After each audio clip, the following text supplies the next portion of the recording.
Okay.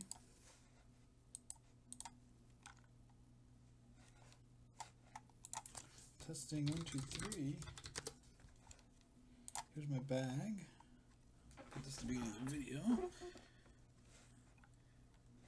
It's pretty bad. It's a pretty bad bag. We're going to go ahead and play some golf.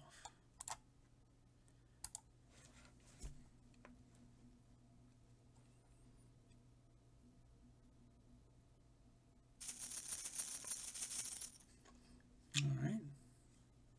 It's only in the Pro. That's not bad. Big Topper 3. We can deal with that. Regular ball. We can deal with that. Oh, got a KSR now. Okay. Not bad.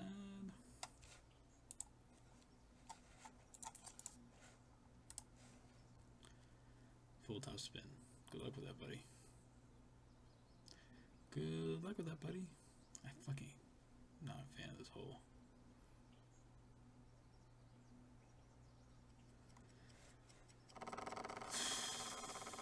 Where is he going? Zach, Mr. Zach, where are you going? Perfect shot.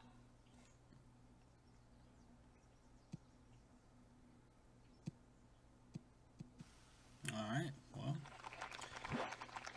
good shot.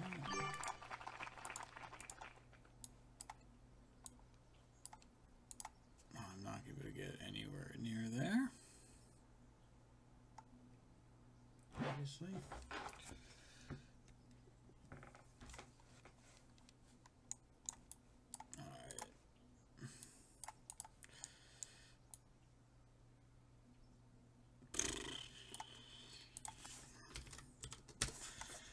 Oh, 2.7. We're gonna left spin.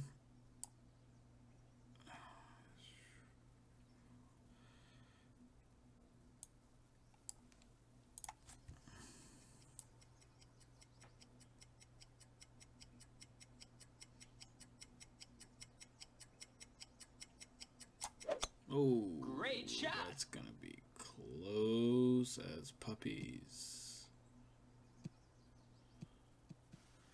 Not that close.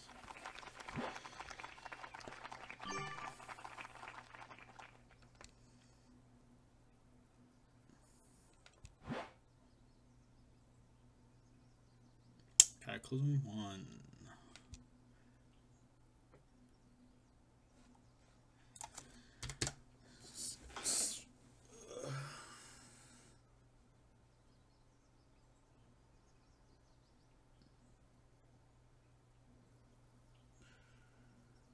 Should be fine. Low risk. It's gonna be a shootout. Perfect shot. Nice shot. Just about perfect. Alright, so what you can do.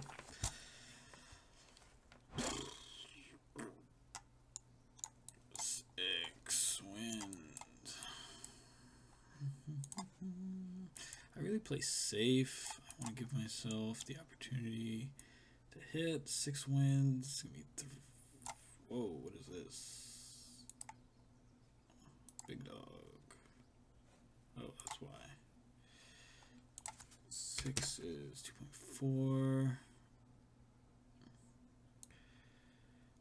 Just gonna go. I want to get a little close to that edge here. We're gonna go for it. All right.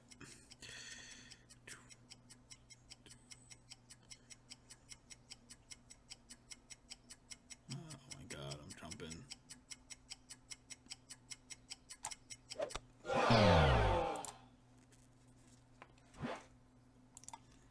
It's never happened to me. You see the jumps?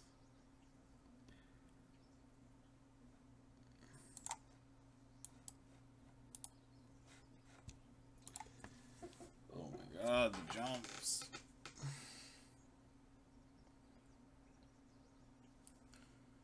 So now I gotta chip in, have a chance. So mad. Why is it lagging?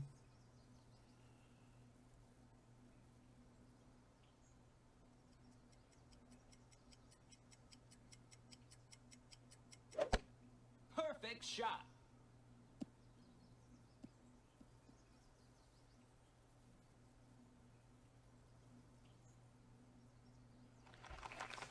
Lights on. I don't know why I was jumping so much.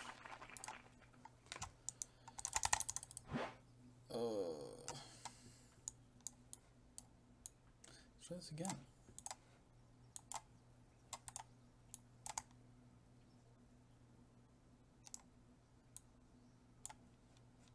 Really gotta set up the shot. Play close.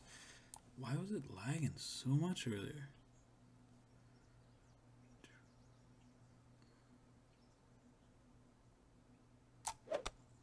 I got scared. I didn't want to miss it right.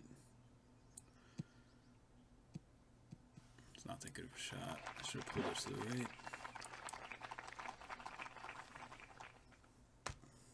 Alright.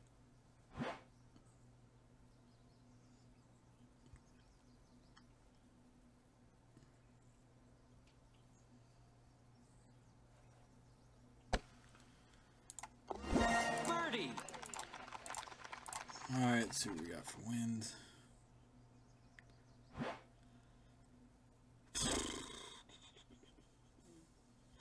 .6, nice.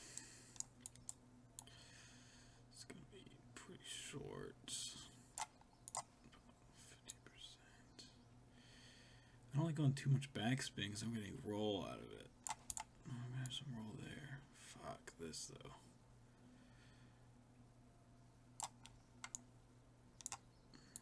Here, go a little bit to the right. 8.6 in the mid is 7.29.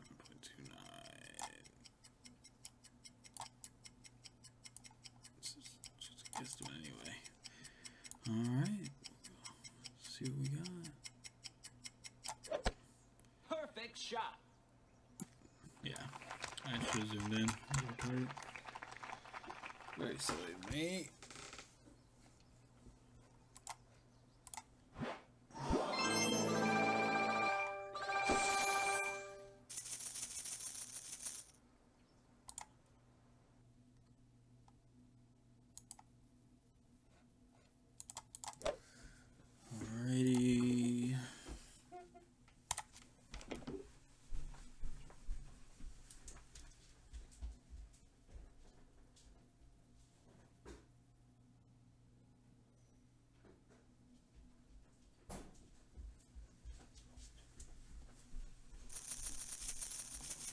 Alright.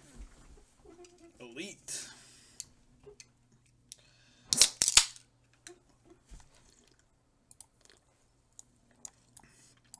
Ugh. This hole with headwind. How about that? 8.6, 8.6. That's pretty crazy. Alright, so we're going to go to the left. Forward, 8.6.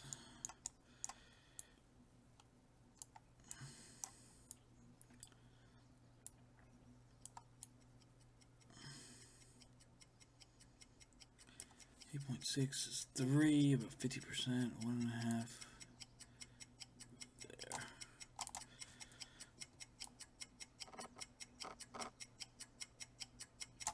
Oh my god, it was so dumb of me. I don't know why that went so quickly.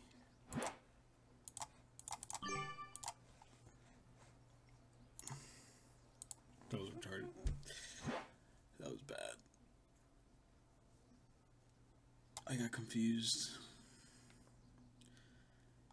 When I have headwind, sometimes I forget I have to adjust.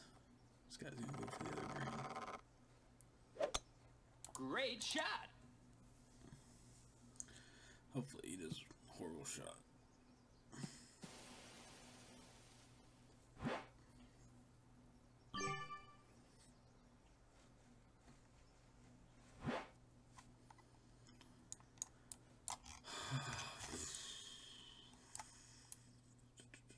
It's fine because I don't think either of us can make it. I got really lucky. 2, 3, 4, 6. There we Perfect go. shot.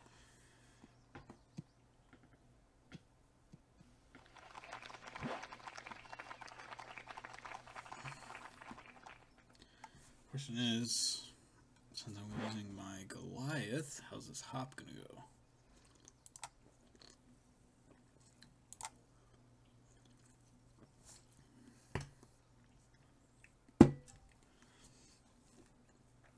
He's gonna have a chance to chip in from there. I'm not. Perfect shot.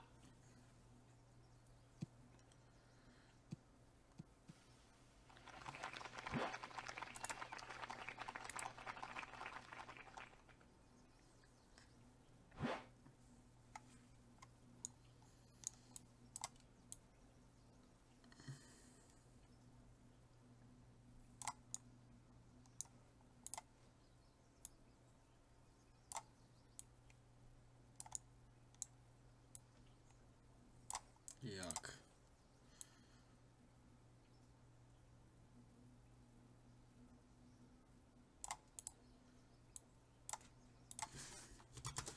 Ten. This is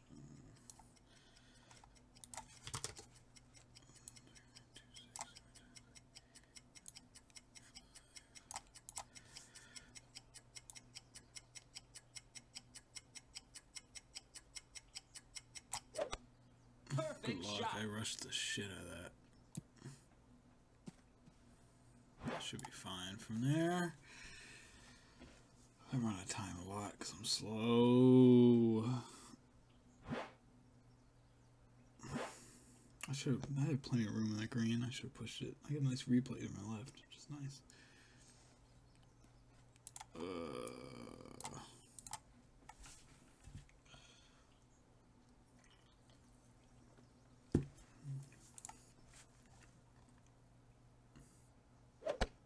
Perfect shot.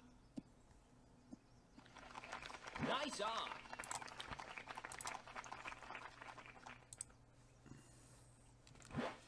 Alright. Easy peasy. This club saved my life. Oh, 11.8 win so many times. It's pretty short, so I can't imagine it was going to be that big of a deal. Give it a little extra room just to be safe, but it should be good.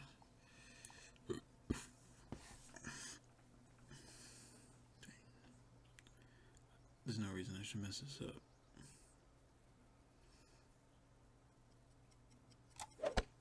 Perfect shot. Birdie.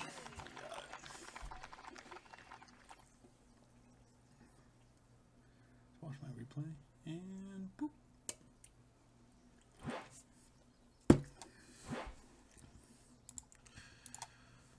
See how the shootout goes. Birdie.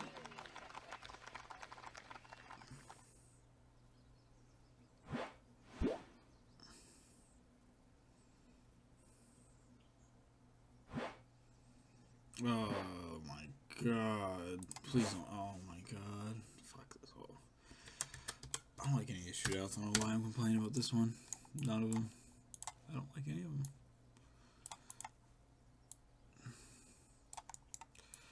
I just feel like this is my best bet going for this. Yeah. Either way,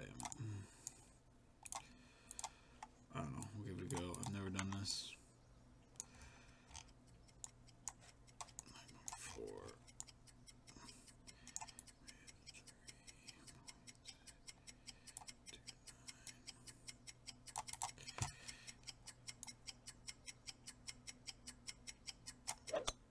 Perfect shot.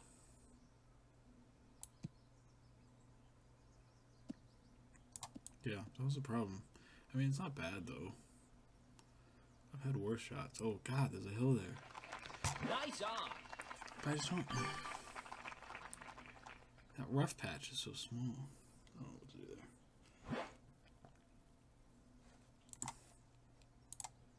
Cataclysm 1. Oh, cool. Let's see how much backspin he has. I mean, 9.3 win though. He could easily fuck this up.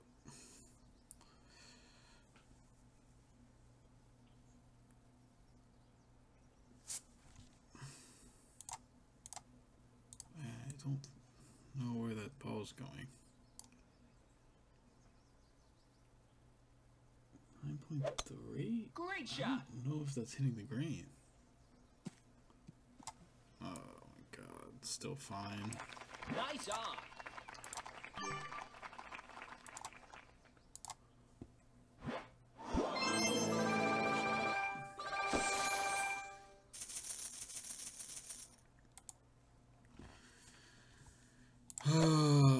4.5 million.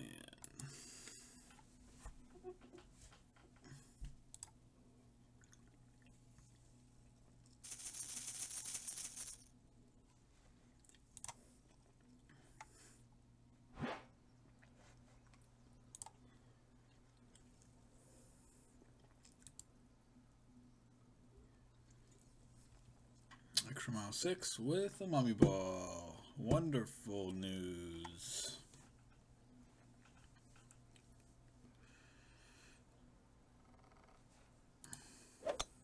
Great shot.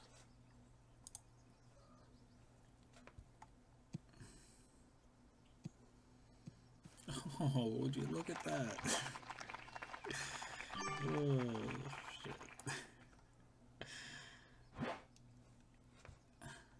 Okay.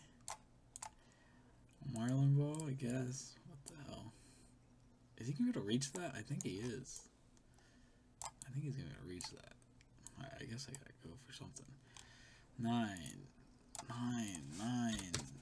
3.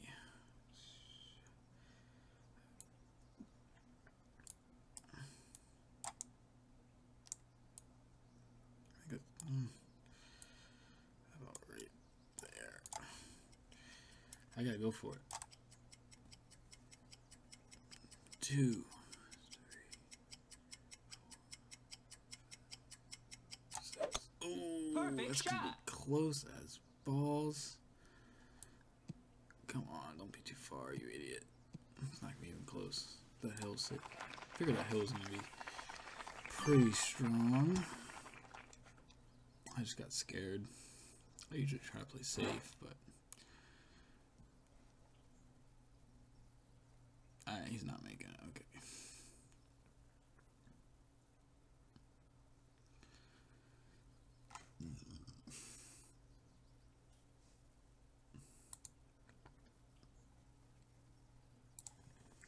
What are my keys doing? Keys.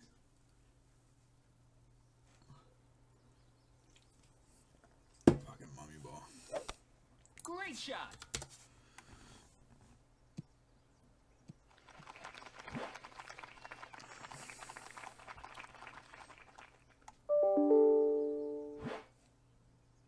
I got an email.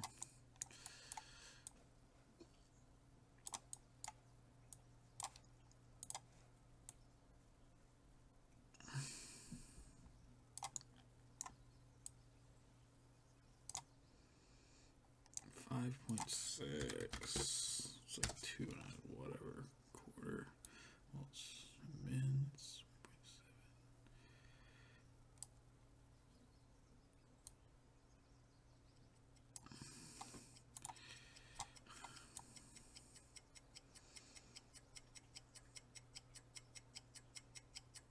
0.7.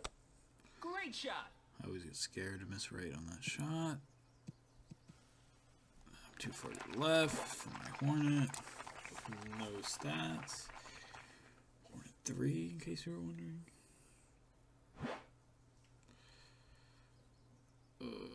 Hornet 5. Wow. Surprise.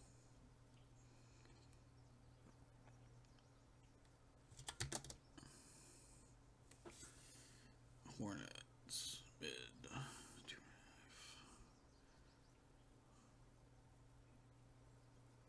I think he adjusted a lot, didn't he? 2 win. Great shot. Yeah, he adjusted way over adjusted. Nice on. Way over adjusted. Alright.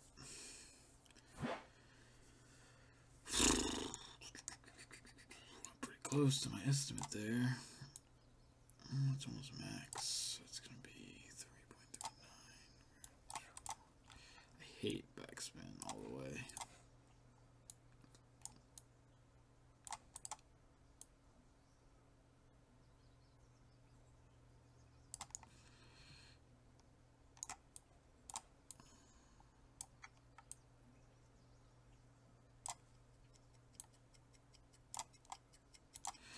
Whatever, I'm going for it.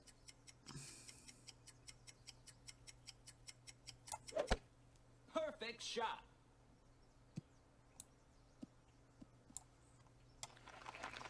Nice on. What happened there? I missed it. Is it good? Getting less wins.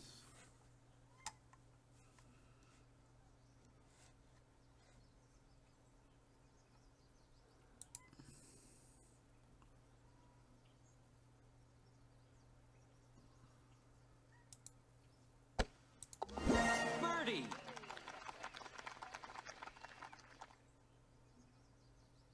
Pretty close to where I wanted it.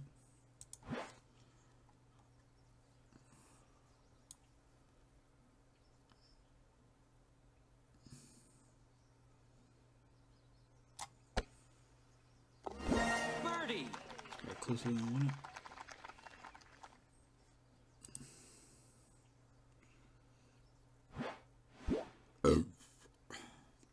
All right, Dustin. See if you can take some more money from me. Oh, I hate this fucking. I think this is like in between my driver. We're at like 10 wind. Jesus Christ, it's gonna be insane. I go 20%. Probably at 12. Probably like a 12 adjustment on this hole. Let's add it. 7.3, Guardian 5. Okay, that's pretty good adjustment. It's probably gonna be a pretty good shot. Probably gonna be pretty good shots. Not bad for that hole. Nice on. Alright, it's moment of choose. 11.7, and I gotta add like 3 or 4. I got just 15 at least. I got just like 15 wins. This is how far? This is like max distance, so I have to adjust 6 bars, which is insane.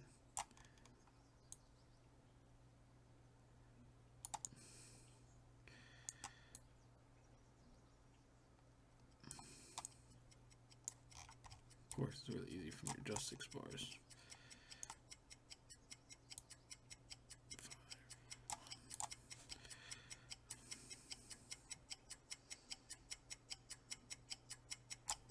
Oh, Great shot. fuck that. I was trying to go back again, but that's a pretty good shot. It could go in the hole. It could go. Oh, what? Nice on. I'll take it though. That's pretty good. I missed a great shot, but I guess it worked. I probably over-adjusted for the wind a little bit.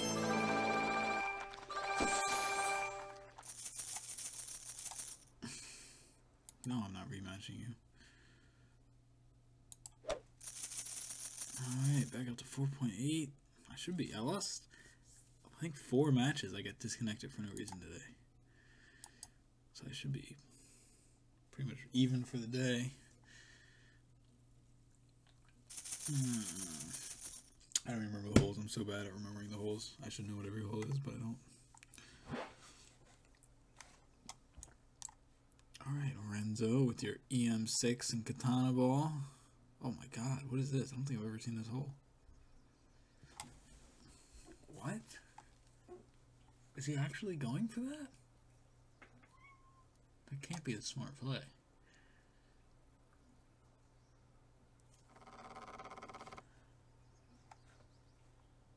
I've never seen this. Great shot.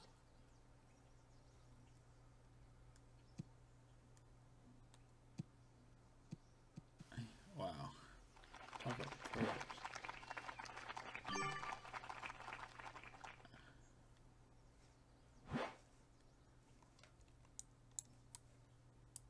.1 headroom. Wow, that's great. All right. Should I just give up on this one? I may not give up, but accepts defeat. 2.83. Jesus.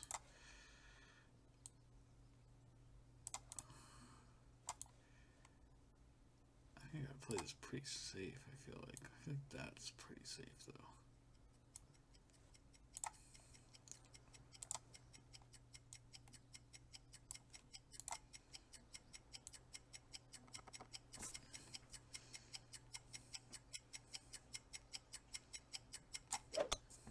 Great shot. That's going to be a lot closer than I want. It's fine.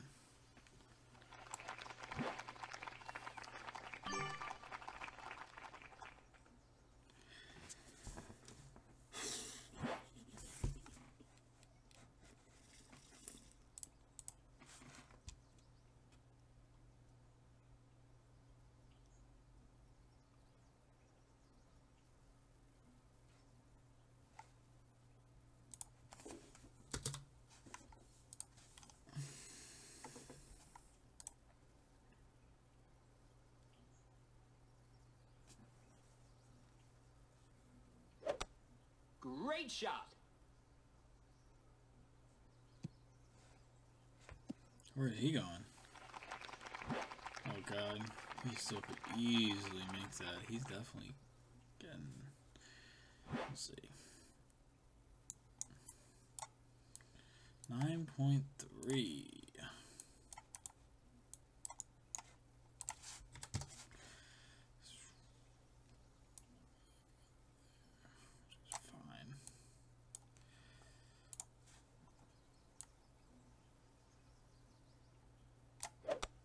Perfect shot.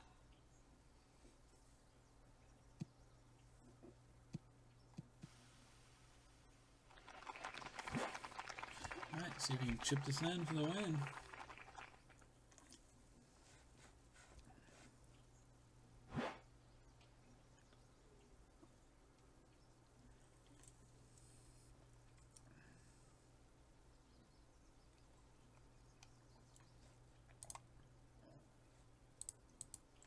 What are cards?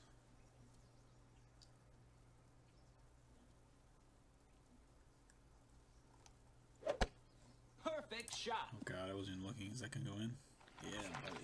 Nice on. I always give a happy face. Yeah. Yeah.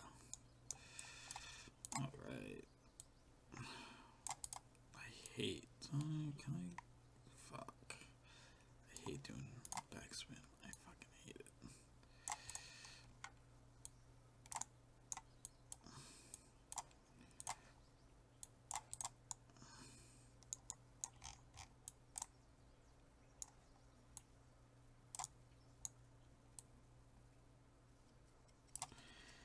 Nine. I didn't even look how far on time to look. 5, 6, 7, 8, 6.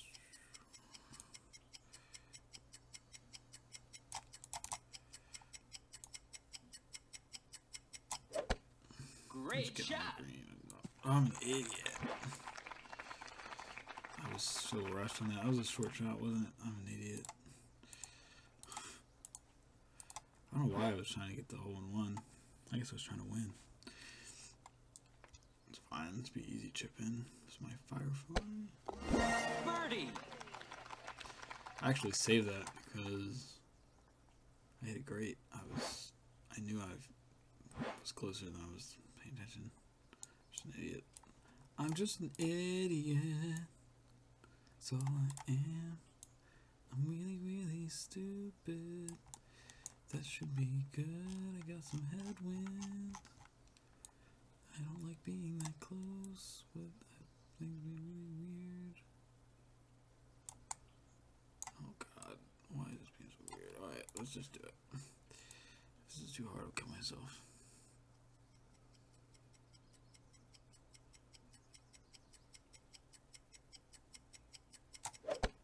Perfect shot. Birdie.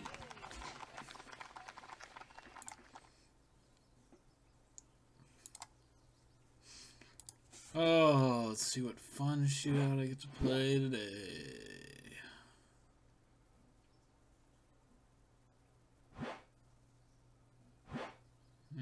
This is always in between clubs and so annoying. 12 headwind. Fucking awesome, dude. Talk about awesome.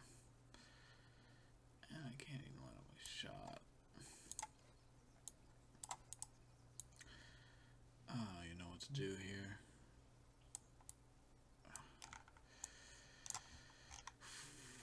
I'm gonna need to move this back. What? 1, 2, 3, 4 bars. 12 minimum distance 3.6. I'm just gonna go with it and hope. Hope and pray.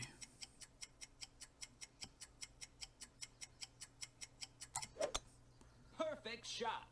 Shit, that's gonna be too far to the left. Seen worse. Hate that. I should have went top spin, I guess, with the other club. I don't know. I should have just not adjusted. Should have adjusted left. I don't know why I didn't adjust the left.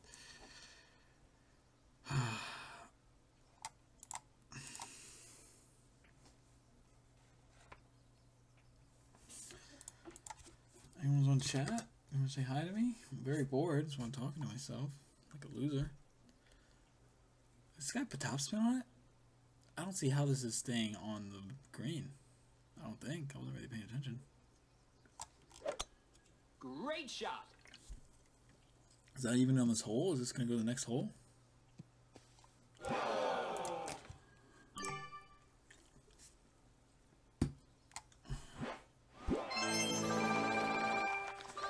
It's a win. It's a win.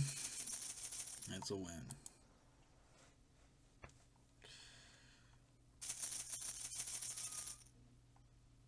Well, I would be ahead for the day if it wasn't for those disconnections earlier, so that's nice. 318, not bad.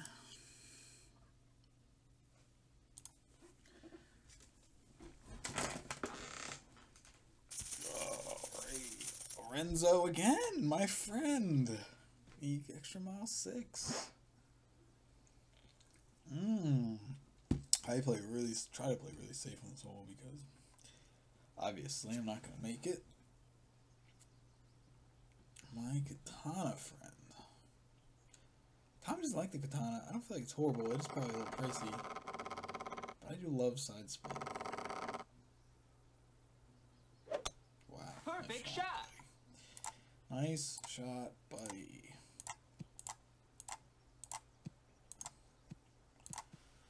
Still not gonna make it.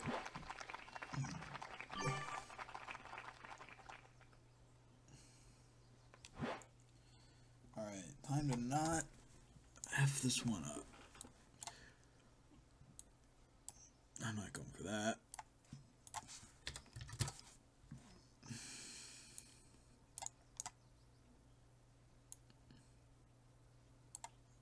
Was that 3? So it would be like right here. I think that's fine, but we'll go a little bit back to be safe because there's no reason to be stupid. And we'll go for it. For some reason I like the one click. I don't know what it is about, like, it goes one, it goes back over. I feel like I shouldn't do it, but I do it a lot because it feels good. I had a lot of perfects like that. Should I post a stream on the thing?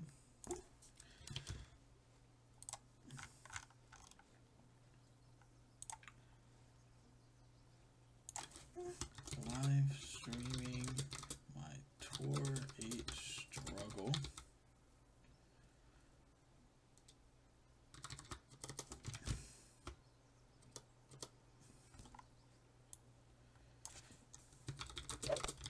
Perfect shot.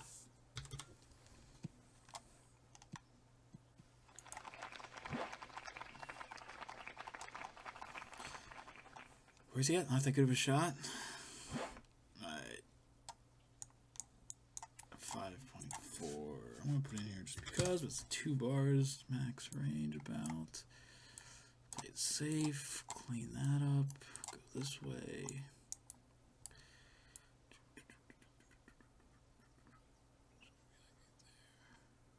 I just wanted to land like here and just be in that vicinity, really.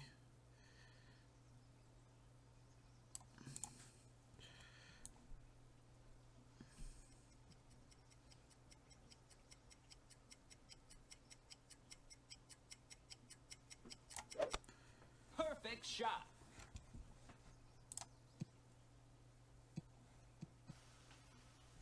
It's pretty good. I'll take it.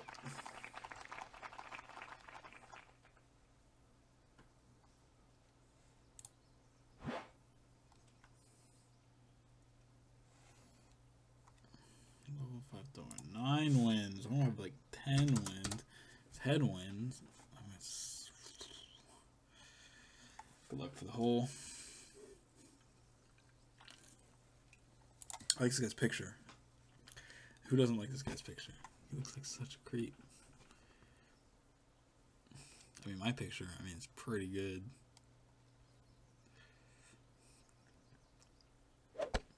Great shot. That's not gonna be a good shot, I don't think. Just easy chip in.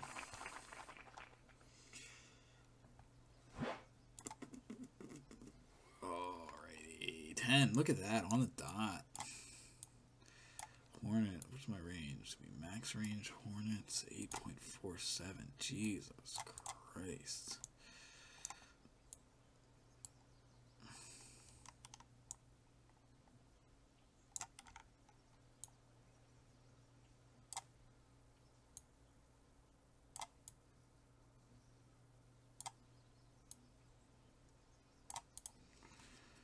Alright, over the water. Is this going to be more win, less win? I don't know. It's kind of risky, but we're going to do it.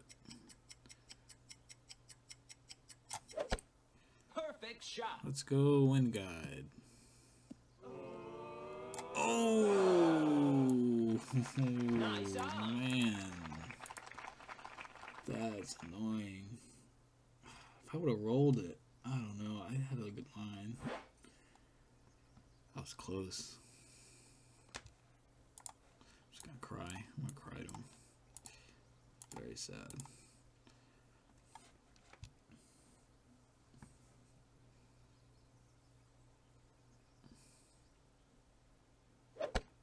Perfect shot. Birdie. Alright, see if we can get. I guess since I'm playing this guy, I want like super high win on the shootout, I guess. That's like what I'm going for. This is my level 6 club, also known as my short iron.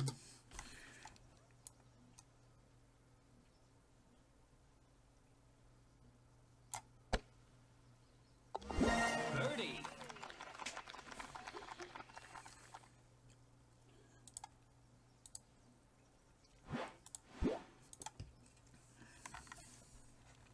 Draw with Lorenzo. Oh God, I don't know. I don't feel confident in this hole because it usually ends up short, and I got headwind. Oh, I hate this hole.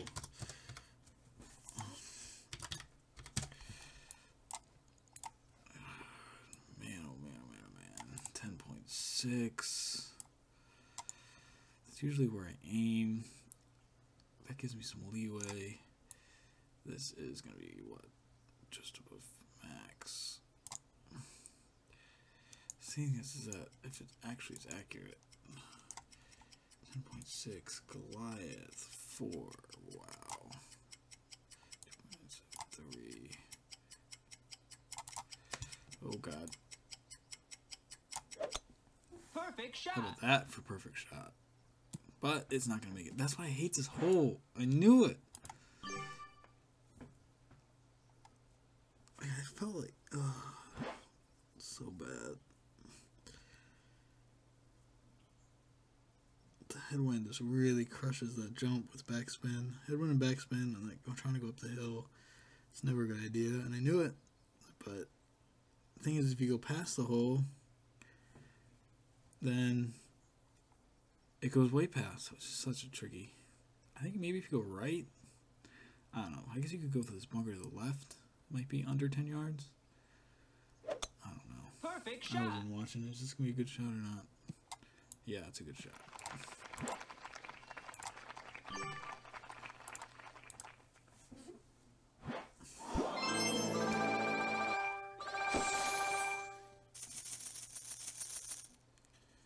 See, if I had a better Goliath, I would have to put a little more backspin on it and play a little safer, and it would be fine. But no, I don't. It's level 4, it's not that bad, but I just need a little more backspin.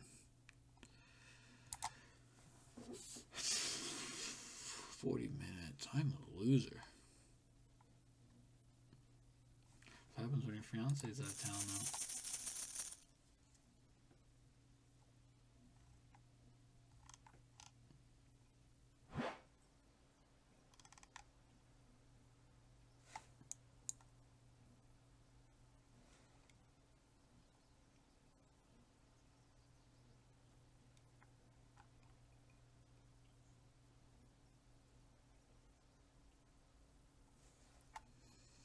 What's this hole? Oh, I go here and go here, obviously. They changed the tree set. I had a nice tree as a guide in the creepy cliffs. This is just insane shot, but I think most people have Nirvanas and they can get it to green anyway. Good luck, buddy. Great shot. I think that was a good grade, not a bad grade. So I think he's. Oh wow, unlucky. I say unlucky, but just don't go for that shot. Like, just don't do it. Just don't do it. 6.6 headwinds. Usually there was a tree. I think it was this tree right here. That was usually did, and that is usually perfect. But with that should be dead on. With headwind, it's gonna go like here though. So I'm gonna go back a little bit, I think. Let's see, this is a little risky. Great shot. Which is why I played it to the right. That's going to be so risky.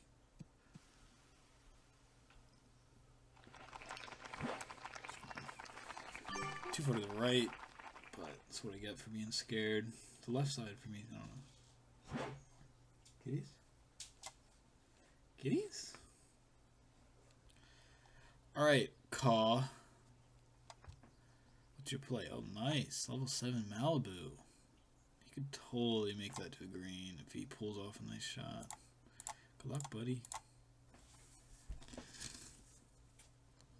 Yep, look at that. Dead on. 9. The thing is that he only has to power this a little bit.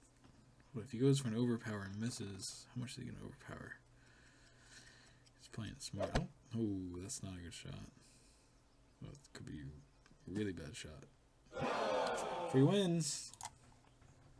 Free wins. Let's see if we can hold this. It's really hard holding this shot. 9. This is going to be max. It's going to be about mid. Put some left spin on it. A little bit of backspin. It's just over 1. I'll put a little bit more because I got 9 headwind. So it's going to be about 3 and 1. So if I want to play safe, I usually go there with more backspin.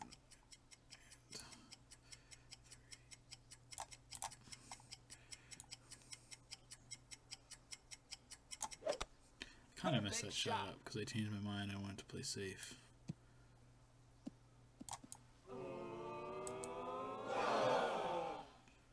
It's gonna keep going, but it's fine. Nice on.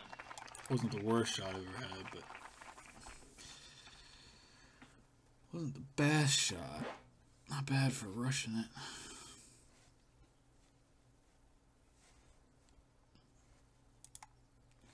What's the deal? This is his 3rd shot. He's gonna hold us. Get in the hole, buddy. Get in the hole. Yeah, right.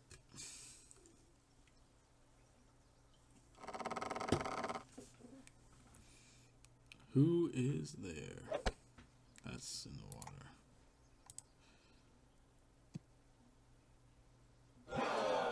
Splashy, splash, splash.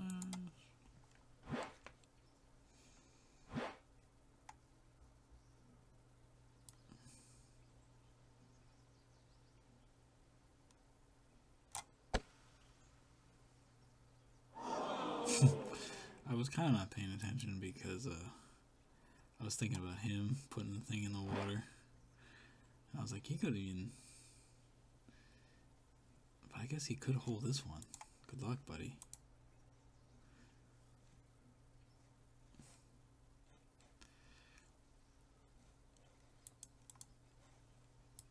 Oh my god. She's just gonna run out the timer. I'm gonna go to sleep.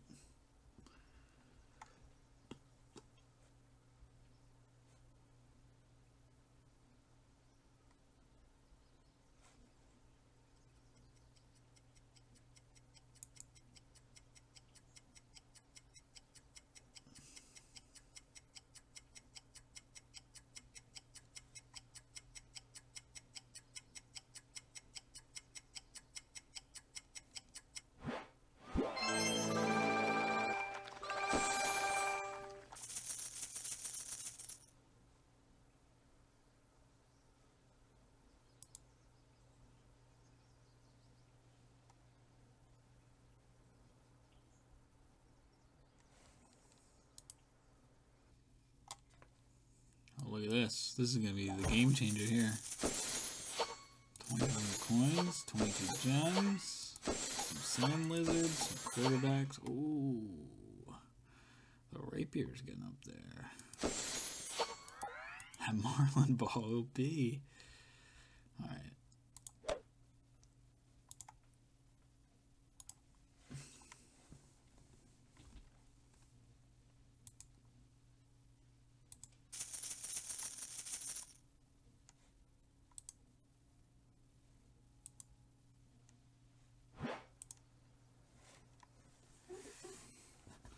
Wow, landscape mode.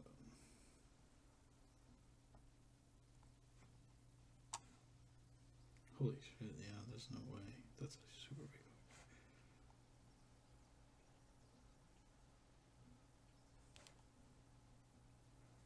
Nice shot.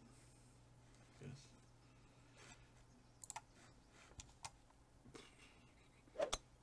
Perfect shot.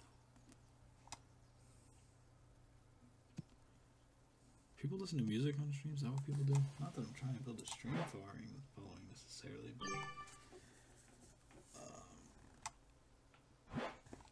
where am I gonna go?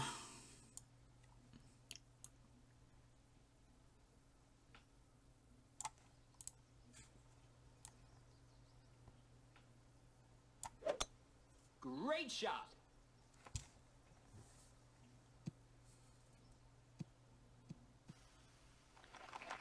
Oh yeah, that was pushing the edge a little bit there, but I knew that.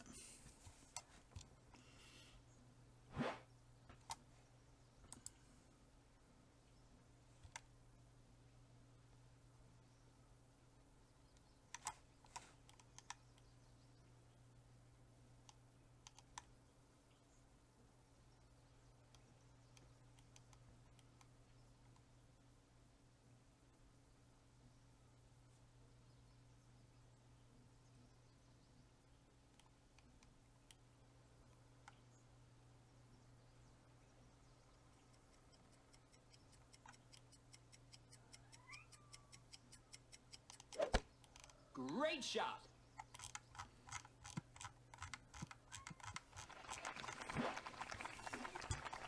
Well, I almost hold my last one here. Let's see if I can get it close. 7.8. Oh, I don't like that. I don't like that. I'm gonna land it here. 7.8 is gonna be about 3 bars max level. But I'm not at max level. I'm like a little less. Right there. That's completely fine. Oh, that's scary. Great shot. I should have took my time, but I love doing that. Right. Got a little bit lucky there. Just a wee bit lucky.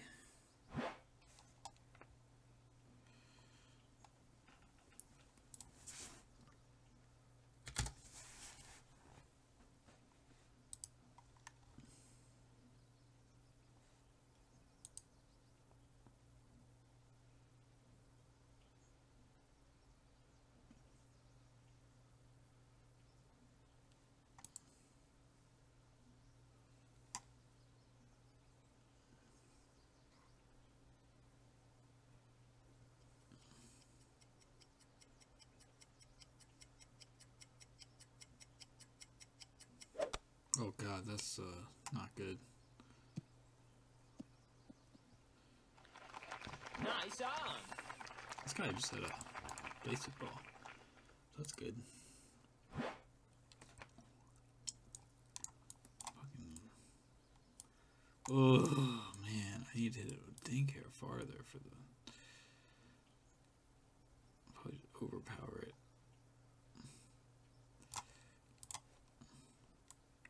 I don't really need to overpower it because 5.7. I want to hit it just inside that. So a little bit left and right. 5.7, 6 max, 2.24.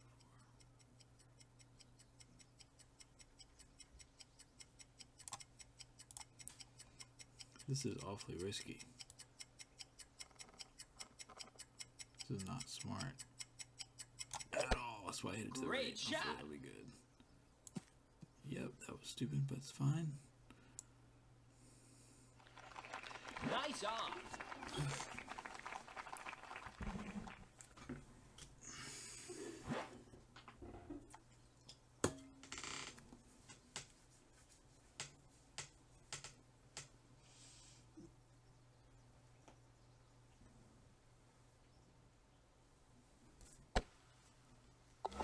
Birdie.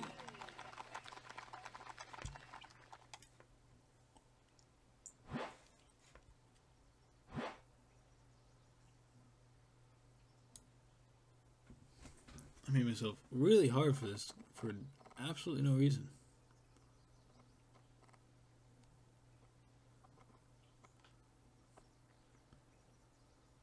Absolutely no reason I had to make this so hard.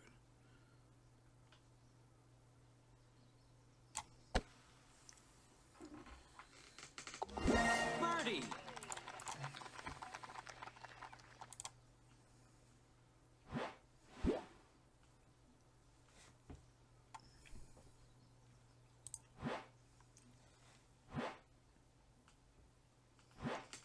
This is always in between clubs for me, 100% of the time. It's in between clubs for him too, so it's good. There you go, PP though. Hammerhead's a good club. I'd love to have it.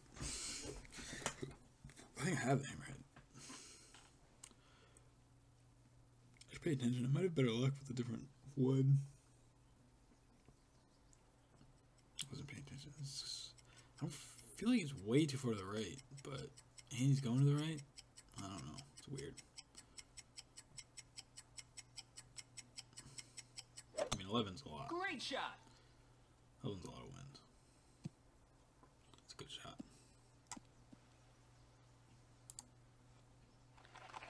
Nice on. It's gonna be tough. It's gonna be tough. I gotta go to the left of this. 9.5 left. 9.5. We're gonna use the 3 wind adjustments. That's too low.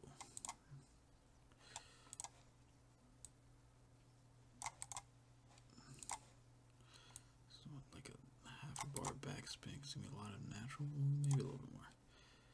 1 bar backspin. 9.5. I need to go up 3.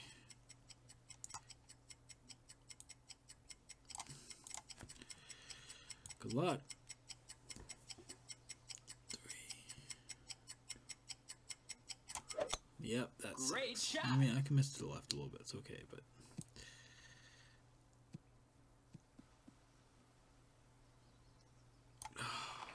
Nice on. I think that's gonna be dink hair closer.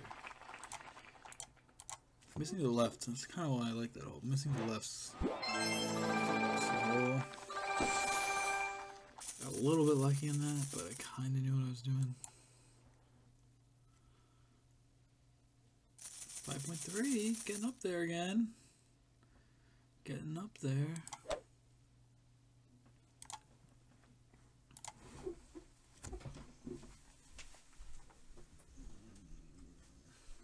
Change my mind.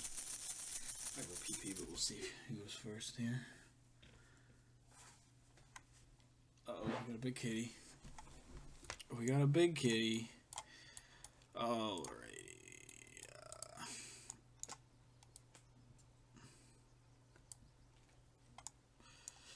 7.2 is going to be basically 3. So basically there.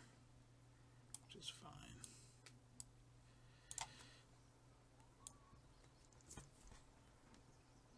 This is a little risky for no reason. But I had a perfect shot, so it should be fine. A little bit right to the left. Should be pretty safe over there. Cats are hungry. They're not going to sleep over.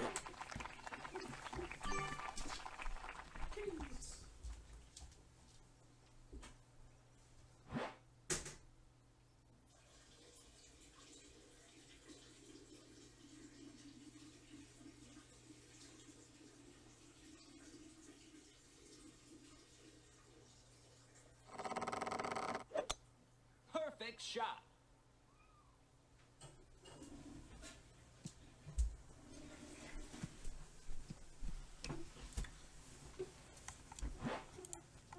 That's nice to come back to.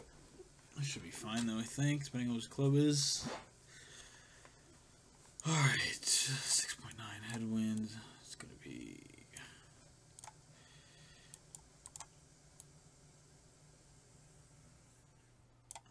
I could go Hornet, I guess, because I did such a good shot. Hate this. 6.9. So 7 at min distance is 2. So it's gonna be 2, which is fine. We can land like right there.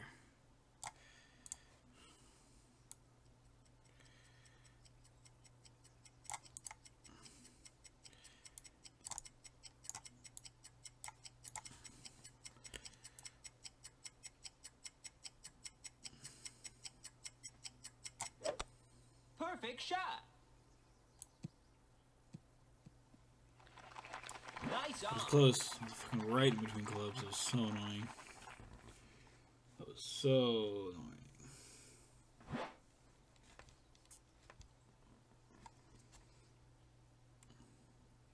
Should have enough backspin on that to keep that safe. I think. Oh, that's way to the right. That might hit the ledge. Nice on. I don't think it's a hard putt.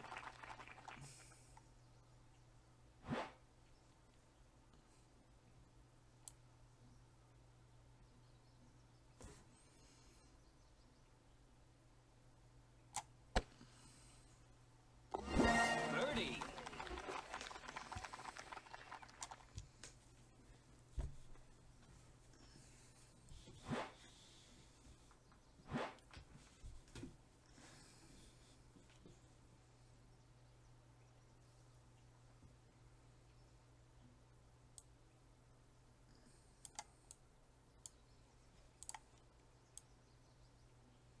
I'm fine. He just doesn't putt it. Wants to give me some free coins. It's fine.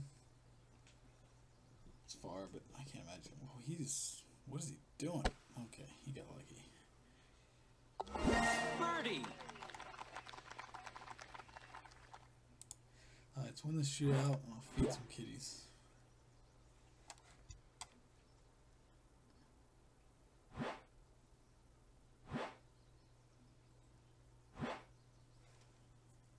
Fuck this hole. He's got a guardian. So good. Such a good guardian hole.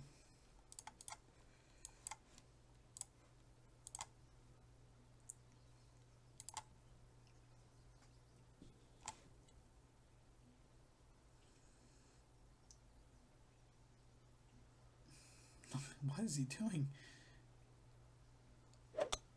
Great shot. It's probably gonna be an okay shot. Nice on. Alright.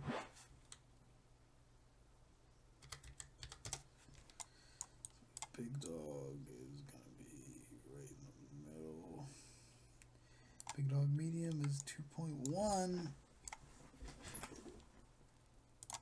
Put a little bit top left, spin on it, and hope to get it in there. Let's see if we can do.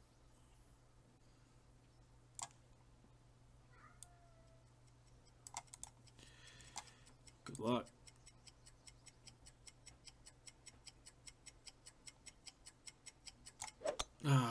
Great shot. It's not good. It's so close. Alright. Such a hard hole for me.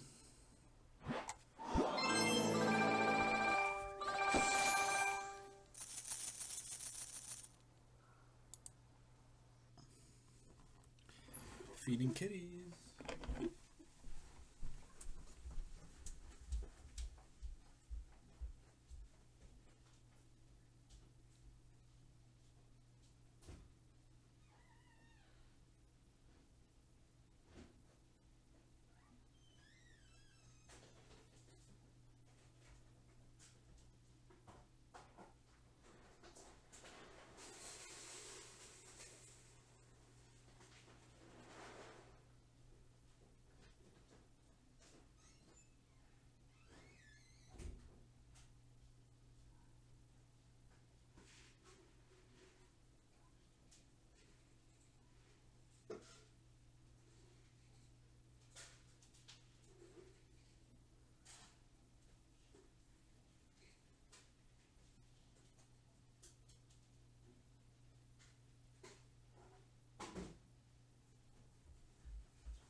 course, 9 for 5 headwinds.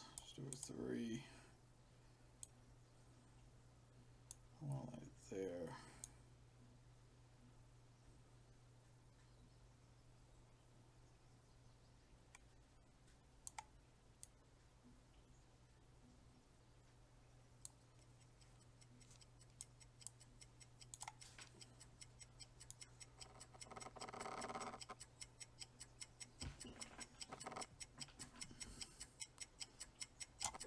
That was Great shot. not the greatest.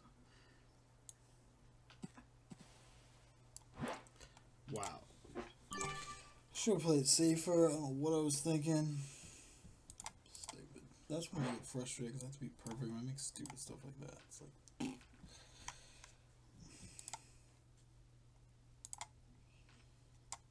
oh God. That was so bad. Somewhere to the left?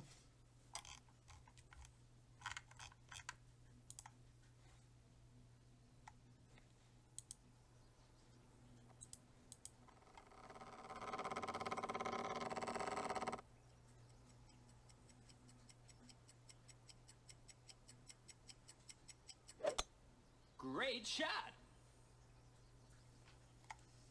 It's from mile 7. Games are. Doesn't matter where it goes. I don't see it. Hold this. I'm screwed. That's so dumb of me.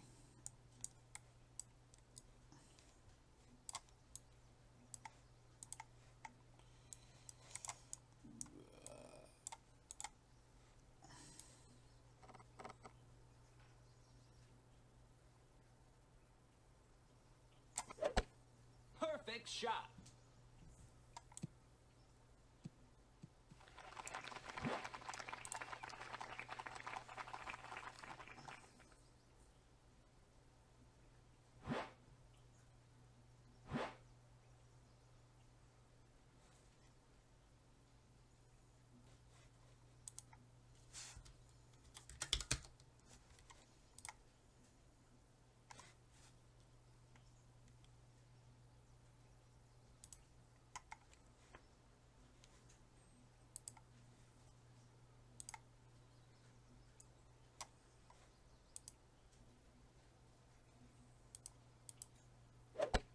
Great shot.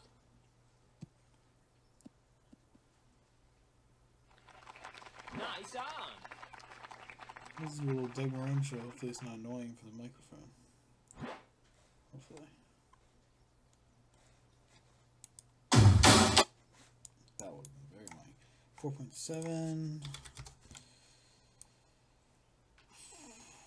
It's pretty low.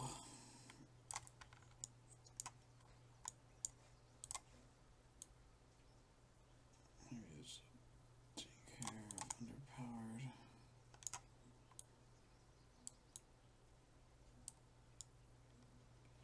That's in the middle. 3. Guess that's good as anything. We'll see.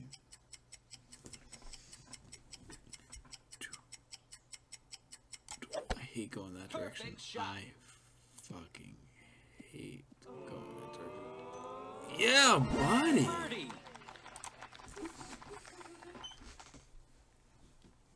That was a shot. 106.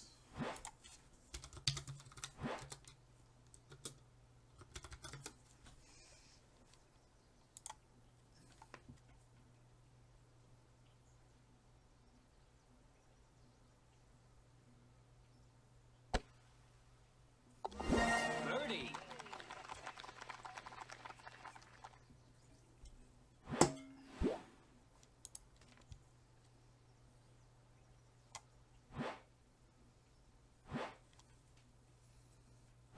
I fucking Jenny. I'm playing a female. Oh my god, I hate playing females. So much pressure. Grim Reaper 4. What is that? Grim Reaper 4. That's so weird. I hate this hole though. 5.4 headwind over 6. I guess I'd rather have headwind. If I can adjust down. I haven't I mean, the tailwind. Spins to the right. Take it off the club. It's going right for it. Usually pushes right, I think. It's going right for it. Come on, miss to the right, don't left. Don't miss it to the left. Perfect shot. That's going to be close. That could be really good. It's pretty good. Nice on. Alrighty.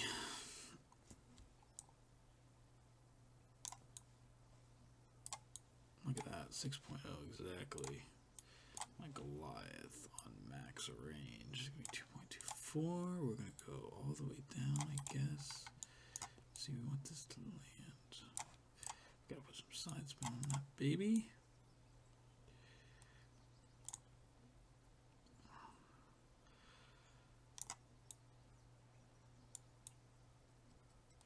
Okay, we go max 2.24.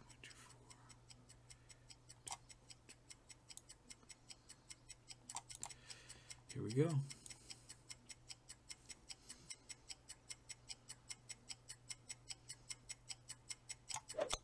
Here we go. That's about as good as I can do it, fellas. That's about... Oh, wow. That went way left. Nice on.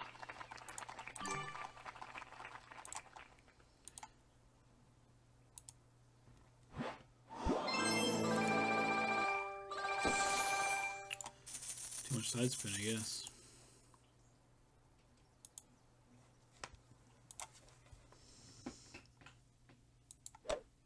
Too much side spin, I guess.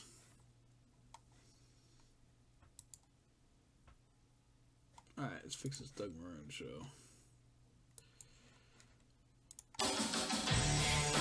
This is the Doug Marone Show. The Doug Marone Show.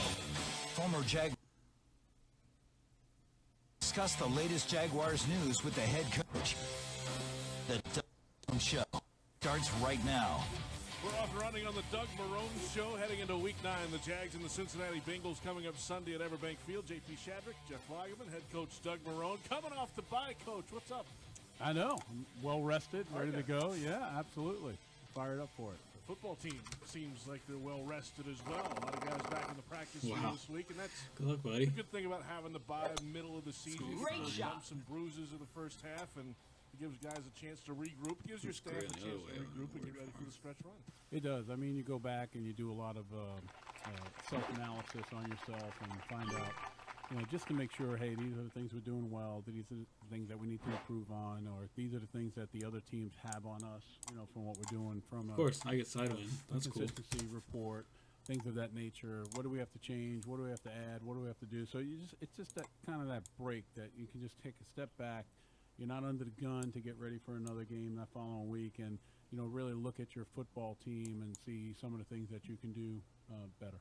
It's a break from the routine, but how important is it for the bye week to get the mental break for your coaches, for your players to come back and be rejuvenated for the stretch? I think it's important. I really do. I think, when you're going week to week and, the game plans. That looks like it's not going where I want it to go. We're starting to work on the game plans on Monday, after the players leave, and then all day Tuesday, and then the players come back, and it's a lot of information. And then each night there's a different phase of the game plan you're working on, and the players are getting that constantly also. And it just gets, it's taxing because it's not like you can say, hey, we're running the same plays every week. You have a volume of plays, a volume of defenses, a volume of what you do on special teams, and you're kind of picking and choosing strategically what you feel is going to work that week. So it does get a little taxing. Not just a lot of people talk about the physical aspect of a bye week, being able to come back, rest, get some rest, get, maybe I don't know if you ever get rid of the soreness and the wear and tear that the first 7 games takes on your body, but mentally. It's a great point. People don't bring up the mental aspect of it, and you come in and you're fresh and you're ready to go and you're hungry again, and I think that's what we've seen from our players this week. Did your wife was she happy to see you, or was she saying, "Why do you have a bye week, Doug?" No, my bye week was busy this year. It's like you know, we had Telvin Smith's contract that we had gotten done, so I was around here for most of the evening when that was, you know, getting worked out. And then obviously we had the trade for Marcel Darius, which, you know, took place, I would think Friday, and I know he came in here on Saturday, so, you know, I was here Saturday, and while I was here, I was like, well, shoot, I might as well, football's my life, so I might as well watch Georgia, Florida, and, you know, stayed here and watched some of the young prospects that are coming out, and then, you know, Sunday come in here and do a little work, you know, get myself ready for the players coming back on Monday. Did you watch any football on Sunday, like on TV? Do you sit back with a remote control? It's one of my. It's actually one of my favorite times. Is that you know I'm able to. And I don't know if this is statistic or not, but I kind of watch and go, ooh, 3rd and 14. Man, I know what he's thinking. 5. That's awful. Hey, better him than me. You know, or you see things that happen, or, you know, a player makes a penalty and you're thinking, oh, I know exactly what that coach is thinking. I know what he'd like to do right now, you know. But at the same time, I'm not a very good person to watch the game with. You know, I don't want people asking me questions like, you know, what are you watching? What are you looking at? Hey, what do you think of this? What do you think of that? I'm always like, that's it. No one's allowed to talk to me. I want to watch the game. Even college football. College, I don't watch as much college. You know, probably because I just you know, because I'm going to have to watch so much college when it's over. Yeah, I mean, you know, you're watching so much of it, and you know, it's so much easier for me now to watch tape 8.9 on our Exos where we get the running tape of it, and you know, the commentary and the commercials and all that stuff. I'd rather just, you know, watch it through and really get into it from a schematic standpoint. But I do like to take a lot of, well, you know, one of the things I do is I take a lot of the situations that occur, you know, during the week, cut them out in real time. And that's the way that I work on game management. So I'll watch it in real time as it's happening and say, okay, I'd call a timeout here, you know, or, you know, maybe I would challenge here or things of that nature. So this way, you know, that's my way as a coach of staying on top of it and staying fast and quick and trying to stay ahead of it. I can just picture Doug Marone, kick back in that was the hardest thing I've ever done in my life, remote in the other, yelling at the TV screen on a Sunday. A cold Diet Pepsi. Oh, yes. Yeah, unsweetened iced tea. Yeah. Yes. I can even tell you what I'm wearing. Got big old baggy gray shorts, a big old baggy sweatshirt, and a bologna and cheese sandwich. Bologna and cheese sandwich. I'm a bologna and cheese guy. Yeah. I get a lot of abuse. Hopefully Do you eat Spam too? No, but I mean, I gravitate. I mean, I don't change. You know, when I was growing up, you know, meatloaf, macaroni and cheese. You know, I mean, college. It was, you know, I'll never forget. It was like 3 for $1 macaroni and cheese. So my roommate and I would go. We get the macaroni and cheese. Bargain. And if like 69 cents for 3 or 89 cents, whatever it was. Exactly. Yeah. I mean, we all did. And then, you know, for me, when I was growing up, you know, if we put the hot dog, you know, cut the hot dogs up and put them in there, that was like a big meal. So, you know, as you get older in life, I mean, I always relate that to myself. And I used to get a bunch of crap because when I was the head coach of Syracuse, they say, hey, what do you do after a win? And this and I'm like, he makes us over. I think he wins. And I still do to this day. Yeah, and fried bologna? No. Here's how that works. I always try to explain to people. Here's exactly how it works. See, when I was growing up, we'd get a lot of like bologna. So you get 1.5 pounds or 2 pounds of bologna, or you know, quite a bit. And then as you go through it, after a while, if you don't get through it quickly, it gets like a little film on it, like a little film, you know, like a little glaze on it. It's not ideal. Once it, no, but once it gets like that, then you go ahead and fry it, and it tastes great. No different than like when I was growing up, the bread. So when the Wonder Bread would start to get a little stale, that was French toast. You know, then we'd make French toast out of it. So, you know, nowadays, you know, that's why I go crazy at home. You know, I see the kids, they're like, nah, they throw out like 4 pieces of bread, the bologna, you know, not the bologna, but they start throwing stuff out. I'm like, whoa, wait a minute now. We can make French toast. We can make that. And they think I'm crazy. But that's how I grew up. I mean, so I don't know anything else, you know. I really don't. That's why in the Georgia-Florida game, I must ate about 5 hot dogs. I love hot dogs. Stadium hot dog. Yeah, like if there's like filet mignon or like fish I'll take the hot dog. I'm the first guy to go for it. I always wanted to, and maybe when I'm done coaching, enter the hot dog eating contest at At Coney, Nathan. at Coney Really? Island. Oh, 4th of Absol- July, huh? I'm telling you At now. Nathan's. I'm telling you now. I think I can give those people a run for their money. Compete, huh? Like I think the record's Here's like an 72. apocalypse I'm too. telling you, I can compete. When I was a player, close I this had the fist, Bobby Rubino rib eating champion when I was in Miami. So How many? I forget because they did it. I forget it was like 52 in like 5 minutes or wanna something watch. like Can I that. not you know, watch but they- this, they- please? I mean, I was just pulling them off this, and then they got to Perfect count, shot. make sure they look at the bones to make sure that they're worthy. You can leave some meat on there. Yeah. With the charity thing where people would bet on you, I'm like, you can eat the bet on me now. I can I crush. might get these really ribs." lucky here. I know. I'm. All right. We got to talk about We football. got plenty to right, talk Joe? about. I mean, but we got. we could talk about food and hot dogs. Oh, and I could ribs talk all about day. food all day. Look at me. Of course. I mean, how can I not talk about food? We're going to come back and talk about another guy who probably likes some food too, Marcel Darius. 330 pounds of him. He's 38. 338. And we'll come back and get into that after the trade to the Jaguars from the Bills. This is the Doug Marone Show on the Jaguars Radio Network.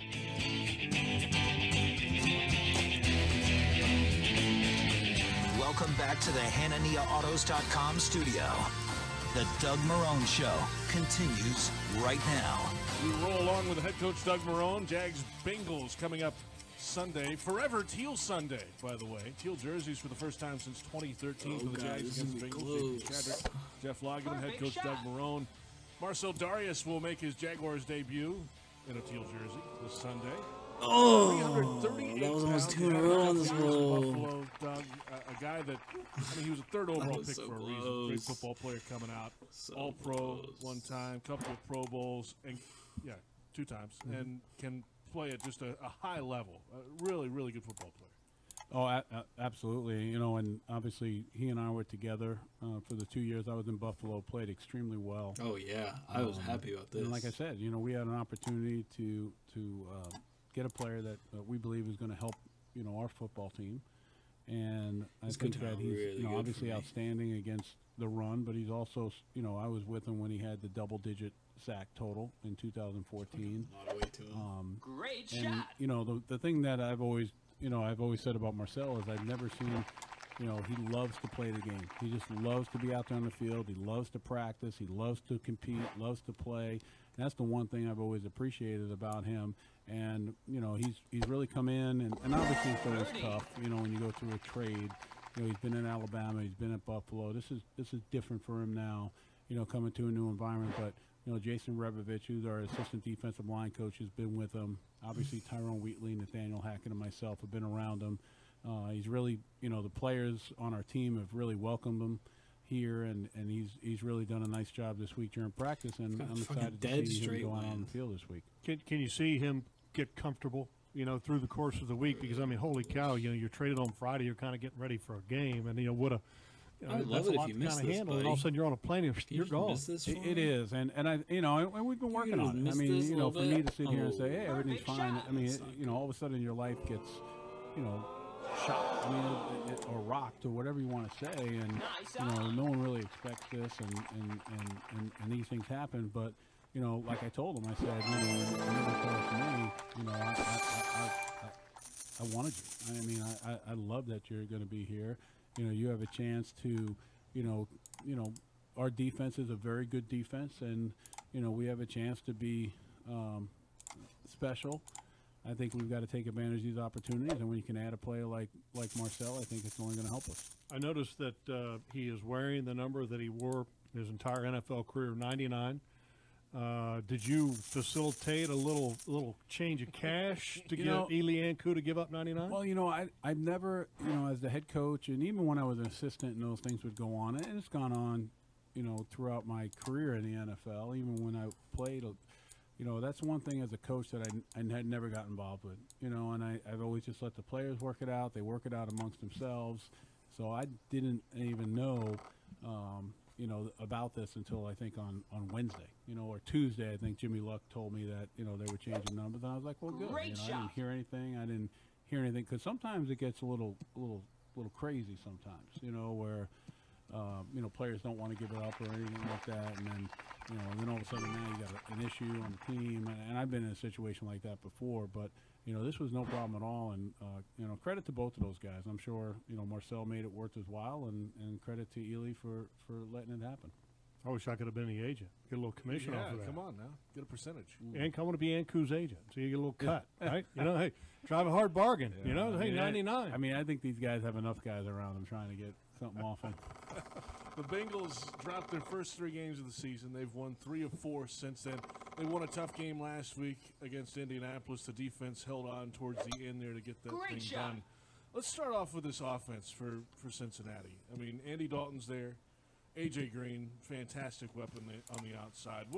From the outside looking in at Andy Dalton, what's the first thing you think of? I went to a Claudia. I think very smart. I think that, you know, if you show him your hand too early and you show him the coverage, I think he knows exactly where he wants to go with the ball. I think he has better mobility than people give him credit for. I think he makes a lot of plays when he's on the run. I think that, you know, people say, well, you know, maybe his arm's not that strong, this and that, but it's strong enough to throw seams, to make all the throws that he needs to make. But I think one of the key things is a lot of the pre-snap stuff. I think he's a very smart player that, you know, knows exactly where he wants to go with the ball before the leather hits his hands.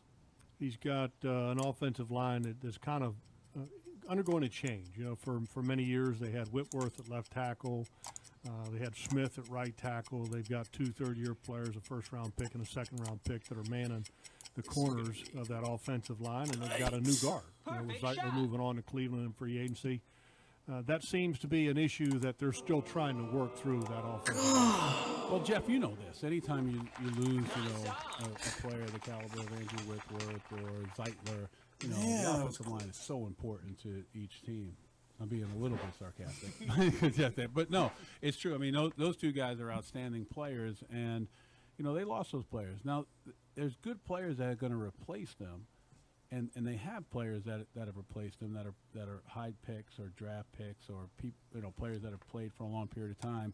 But it takes a while, you know what I'm saying, to get going. You know what I'm saying, to get everybody on the same page, working together, especially when you lose players. I think it's a little bit tougher when you lose players, you know, of that nature that have been in the room for a long time, that probably set the culture of that room. But Paul Alexander's the offensive line coach. He's been there for a long period of time. They have him coming in. I think, you know, the first 3 games, you know, they're trying to figure it out, and they had some tough breaks. But, you know, you look, you know where they are now. They've won, 3 out of 4. I think they went up to Green Bay, which is always a difficult place to play, and lost the game in overtime. So they could have easily have won that. And they went to Pittsburgh, and obviously it's always tough to win there, and that's a division game for them. But you know, I've told our players all week, you know, we got a pretty hot football team coming to our place that's in the thick of it, and it's going to be a tremendous challenge for us. They're in the thick of it, mainly because of that defense. We'll come back and get into the Jaguars matchup this week against that Bengals defense. This is the Doug Marrone Show on Jaguars Radio.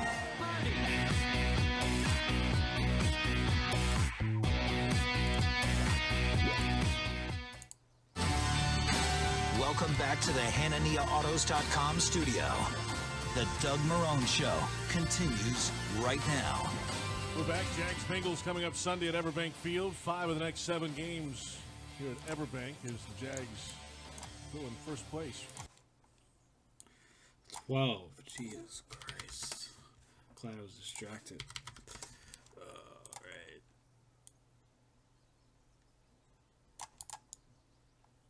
I think that's about right.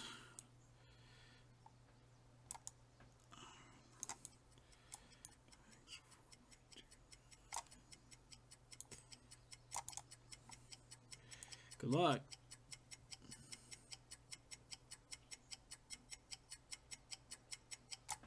It's downhill, so the wind's probably gonna be way right if I remember correctly, but I just didn't adjust for it. Oh, what was that?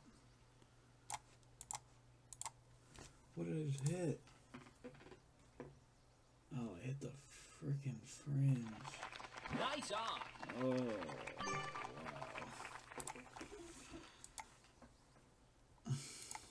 Didn't even think about the fringe.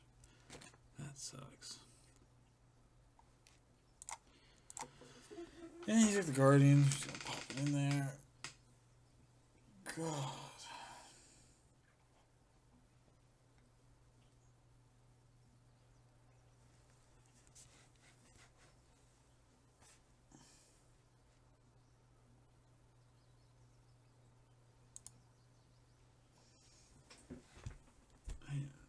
Downhill. I didn't account for the wind. Perfect shot.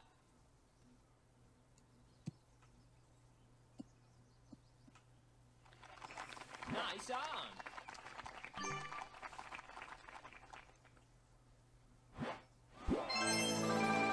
That would have been really close. Probably would have won. Ah, you won. Holy shit. I thought it was 11 yards. I got lucky as hell.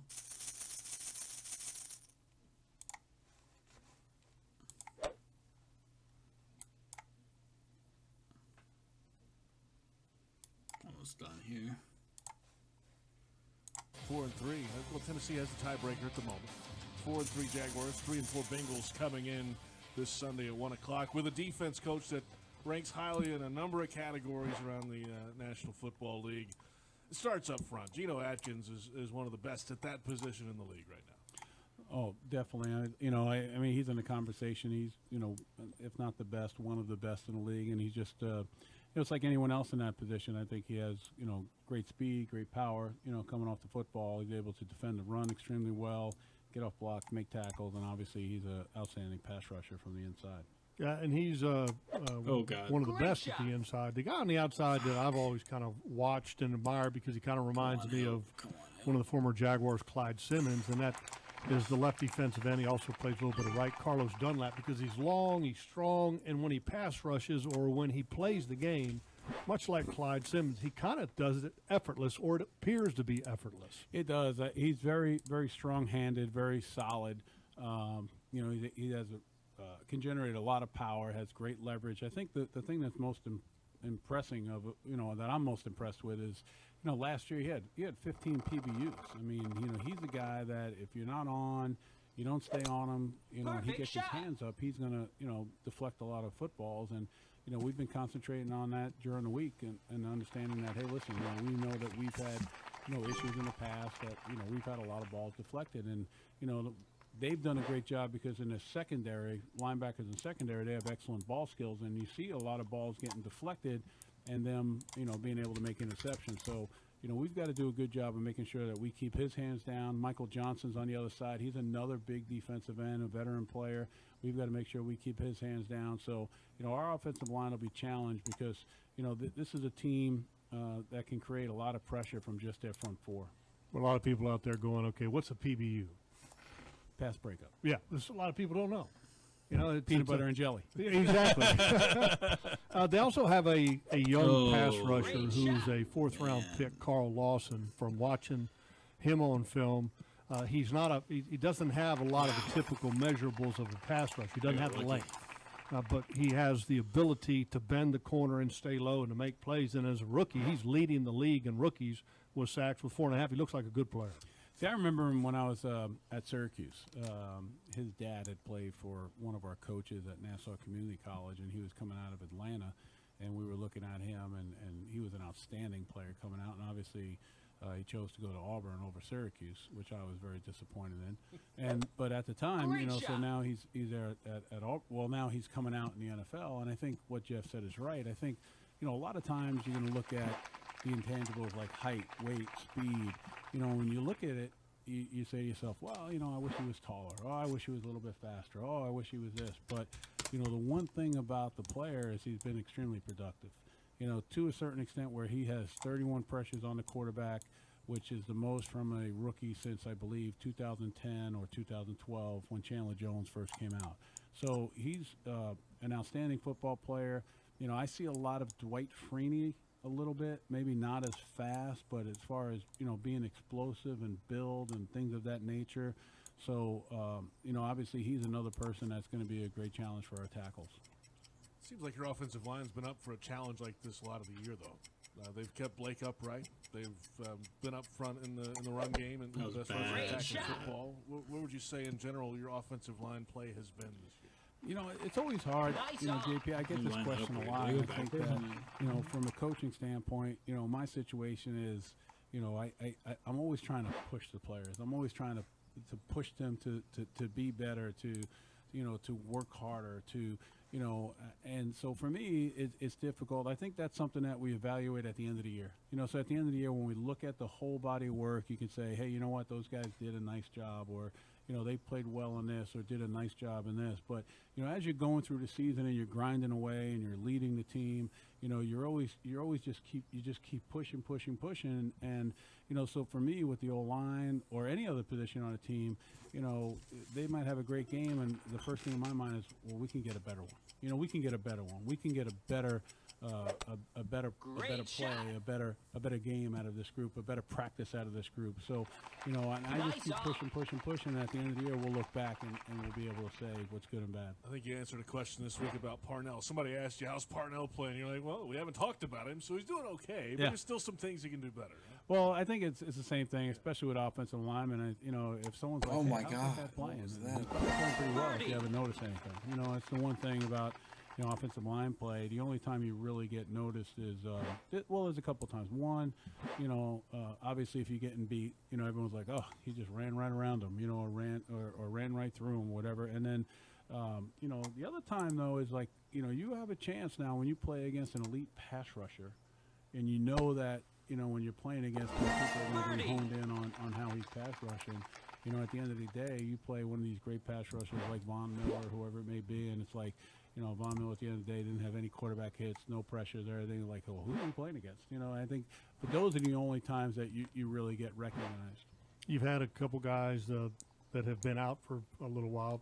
Brandon Leonard's been out. Cam Robinson left the Indianapolis game. I know, obviously, the final injury report comes out on Friday. How do they appear to be doing?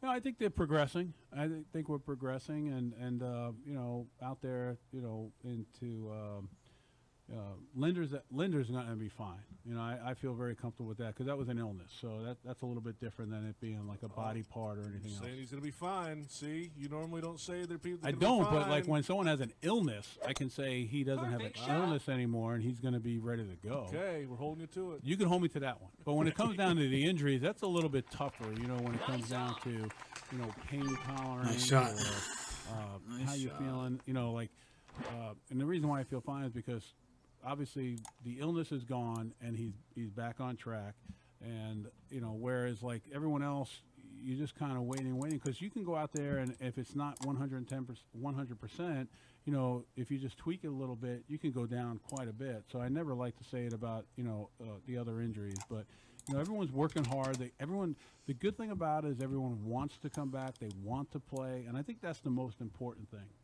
Speaking of injuries, it wasn't too long before we walked in here behind the microphones that it was reported that the Houston Texans have lost Deshaun Watson to an ACL tear in practice. Pretty significant news in your division.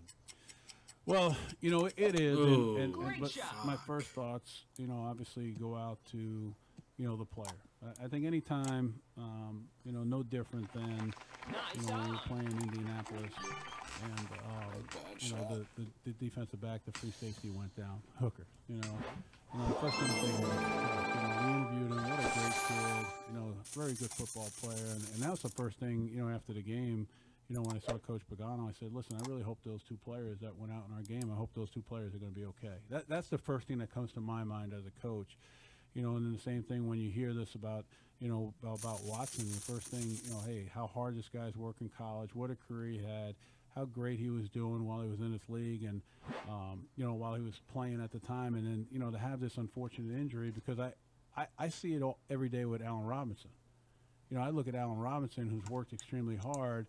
I see him here working hard to get back, working hard to rehab, you know, and sometimes, and it was a non-contact injury. And I think to myself, you know, gosh, you know, is that really fair, you know, for a player like that? So a lot of times that's where my first thoughts, you know, not a lot of times, all the time, that's where my first thoughts go, you know, to those players. And, you know, knowing about the recovery, knowing about, you know, what's going to happen, and knowing that, unfortunately, that's something that's part of the game, but it's an unfortunate part of it.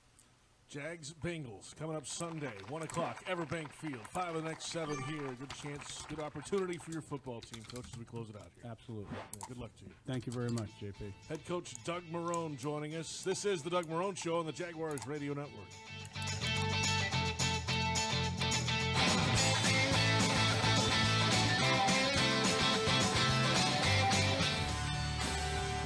back to the HananiaAutos.com studio. The Doug Marone Show continues right now. JP Shadrick, Jeff Lagerman, the Doug Marone Show rolls along. Head coach Doug Marone joining us in the first half hour each week. Jags Bengals, forever teal, as you can tell by the shirt, Slugs. Forever teal Sunday. This isn't anything crazy for me. Hey, I wore this before. Did you? I never got a teal one of those. That's because you haven't been around here long enough. That's fair. Yeah. This is not the old school teal, but it's certainly older than your shirt teal. Yeah, this is a new one. Yeah, you kind of got a two-tone teal work in there. Yeah, two teal tone. Yeah. So either way, teal jerseys this Sunday. Teal on black pants.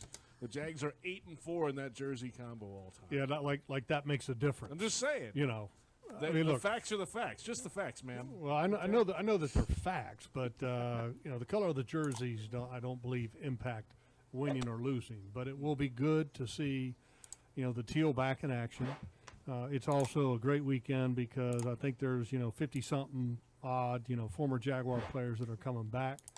They'll be back on Saturday for a little gathering to have dinner and to kind of reminisce a little bit. I hope that Tom Coughlin will show up. I expect him to. If he doesn't show up, probably going to have a conversation with him and say, man, where were you? What happened? Because, I mean, look, all the guys would love to see him. And, so it's going to be good to see everybody come back in town. And, every year it seems like it grows a little bit. And I think the players that have wore the jersey before and are coming back will probably have a lot of smiles on their faces to see the teal, because that's what we wore. I mean, back in the early days, I mean, it was teal. That was our color, teal and white, one or the other. Yeah. Well, it's teal this Sunday. Jags and the Bengals Perfect coming shot. up. As we touched on with Coach just a minute ago, a few guys are back on the field. I was worried Leonard about that. Fournette is Ugh. back on the field. Right at it. Brandon Linder, Coach just said he's good to go for Sunday. Knew it was back. Cam Robinson's out there working. D.D. Westbrook also. But the one for me is Cam Robinson, because the way he went down in that game in Indy a couple of weeks ago, they carted him off the field. You're thinking, what the heck is this thing? Then they announced it's a sprain, not as bad. The guy never missed a game at Alabama, first of all, and he had some injuries throughout his career there. Tough guy, wants to play, and I think that was what we heard from Coach, that all these guys want to be out there in this time of this football. Oh yeah, I mean, when you're winning, everybody wants to play. Yeah. It's when at the end of the year, when maybe you're mathematically eliminated from the playoffs, that guys that are hurt, if they're borderline whether they can play or not, all of a sudden you find out kind of the true being, whether they play or not. And Cam Robinson's a tough guy. If he can play, he will. The one thing though that you want to be smart about it, from coaching staff and also a medical standpoint, look, you don't want to have 1 week of playing to set you back so much farther than you would if you had just gotten that one extra week to kind of come back. So, he's the one I think that you worry about, because he didn't put any weight on that ankle as he was walking off the field. He obviously had to get carted off. And, look, he's a tough guy. And for Cam Robinson to react to the injury the way he did, you knew that it was pretty significant. Now, the other guys, D.D. Westbrook, coming back from what was a core muscle surgery. Yep. I don't know about D.D., because, this is the first week that, he's really been allowed to practice. So you're talking about a rookie who has no game exposure. My guess would be is that you're going to want to see him for a little while before you trust him. And also the fact that he's got to get back in shape. That's right. He has not been able to participate in practice at all up until this week. And or did even last week he didn't have enough practices. Even if he was able to practice last week, it wasn't going to be anything significant. So you're talking about a player coming back from a surgery that I'm sure mentally he is into it, because he was able to attend everything from a meeting standpoint.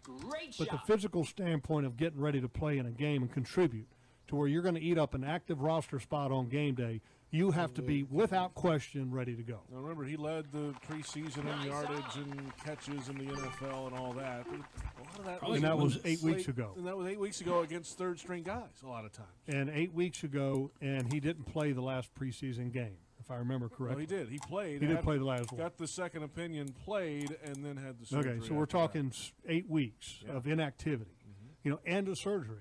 So I would be surprised if he's ready to go. I expect, another week or two maybe down the road for him to allow him to get acclimated, get back into football shape. Leonard Fournette, who knows? and I think that they're going to hold that one very close to the vest because you're talking about a significant game plan advantage. If he can't play, you want to make sure that they, have the appearance that he might play, and vice versa. I mean, you still want to carry the appearance that he could play because that's the preparation from a Bengals standpoint with Leonard Fournette and without Leonard Fournette, as we've seen. The game plan changed significantly against Indianapolis without Leonard Fournette. T.J. Yeldon did have a day, and Doug Marrone said on Monday that they got to find a way to get T.J. Yeldon up on game plan. It sounds like that could happen no matter what happens with Leonard Fournette. Hey, let's come back and get on the Jaguars defense a little bit. We'll break down Marcel Darius a bit more. I know you watched some film on him this week with the head coach. We'll get to that coming up. It's the Doug Marrone Show on Jaguars Radio.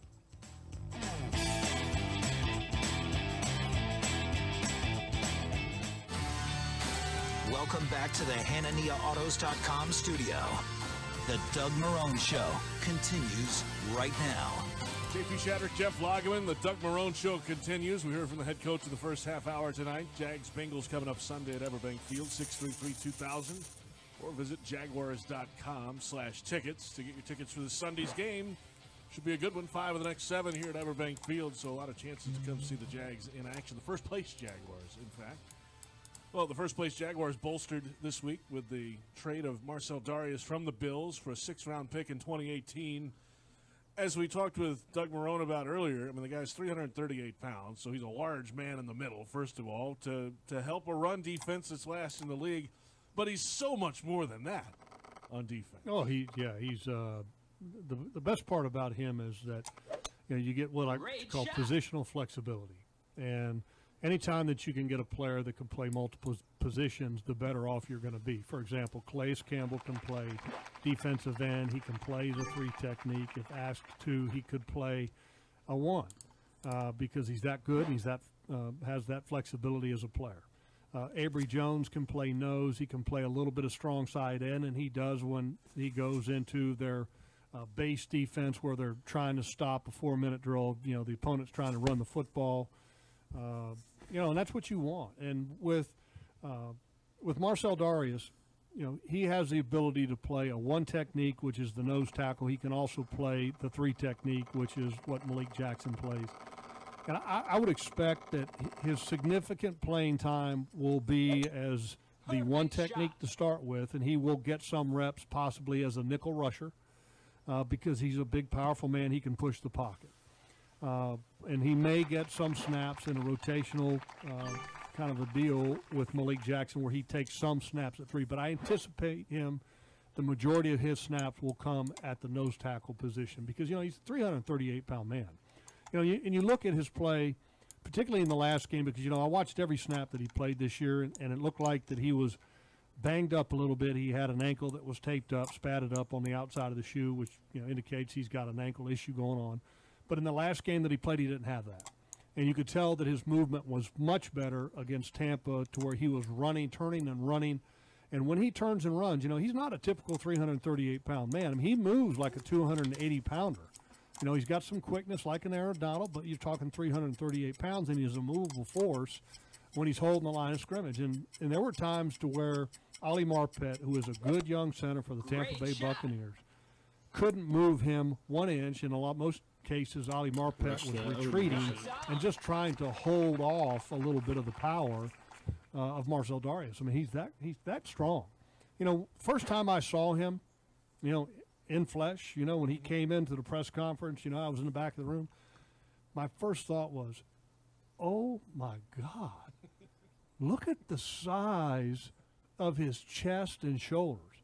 I mean, look, I've been around professional football players for 30 years. Sure. Could go in. Very rarely does somebody make that kind of impression on me to where I go, oh, my God. But think about this, right? So the first person that made that impression the last couple of years was Malik Jackson, right?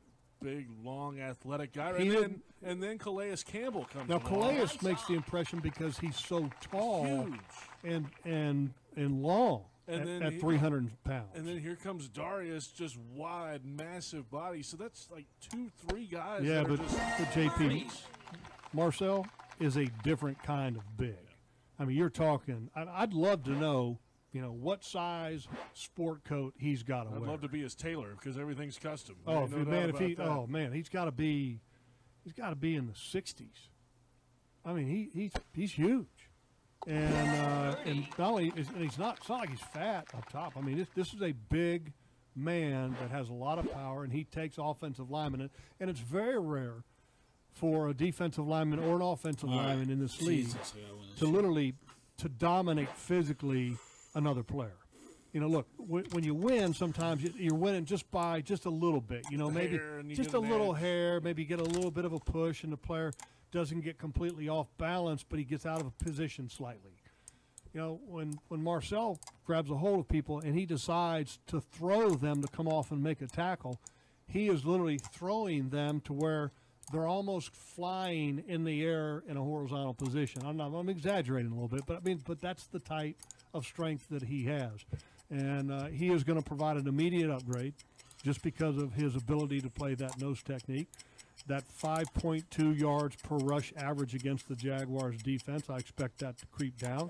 Why? And the Why linebackers rush so that are much behind Marcel are going to be loving it.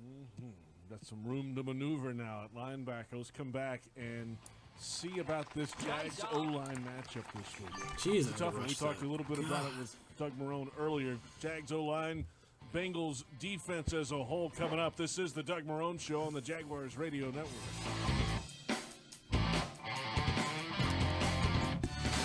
Welcome back to the HananiaAutos.com studio. The Doug Marrone Show continues right now. The Bengals-Jaguars game this Sunday is presented by Publix, where shopping is a pleasure. The Doug Marrone Show continues. J.P. Shadrick, Jeff Lageman. We heard from the head coach in the first half hour tonight. Jags at 4-3. Tennessee has the tiebreaker in the AFC South currently. Great shot. So they're tied for first place, technically. But they'll get to beat again. It's a lot of football left. 9 weeks to go for the Jags here in the 2017 season. But yeah, a lot of quarterback news today, by the way.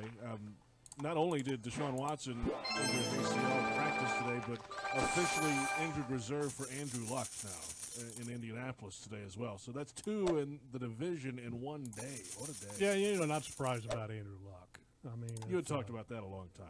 Right? We actually talked about it with Pete Prisco going all the way back to the summer. And I was very curious because at that point, he hadn't even begun to throw yet.